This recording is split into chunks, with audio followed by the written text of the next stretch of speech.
பகவத்கீதையில் 2வது சாப்டரில் 10வது ஸ்லோகம்.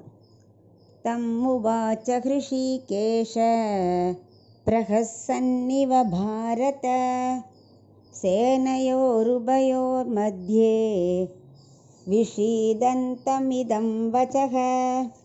இப்போ இதுக்குள்ள அர்த்தத்தை பார்க்கலாம்.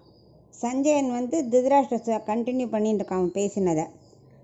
கிருஷ்ணர் இவனை பற்றி அர்ஜுனனை பற்றி சொன்னதாக, தூதுவனா போகும்போது சரின்னு சொன்னான், ராஜ்யம் மீட்டு தரேன்னு சொல்லும்போது சரின்னு சொன்னான்.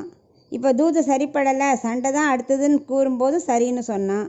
இப்போ பாரு, யுத்தகட்டில் சண்டையிட மாட்டேன்னு அழறான். இவன் ஒரு நல்ல பொம்மை மாதிரி இருக்கான், நல்ல பர்சன். இவன் தான் நமக்கு ஒரு கருவியாக உபயோகிக்கணும், அப்போ தான் உலகத்துக்கு கீதையே கிடைக்கும் அப்படின்னு கண்ணன் மனசுக்குள்ளே சிரிக்கிறானா அப்படின்னு சஞ்சயன் சொல்கிறான். அது அக்கா மட்டும் சிரிக்கலை, நம் படைகளை தோற்கடிக்க போவதை எண்ணி சிரிக்கிறான் அப்படின்னு சஞ்சயன் சொல்கிறான்.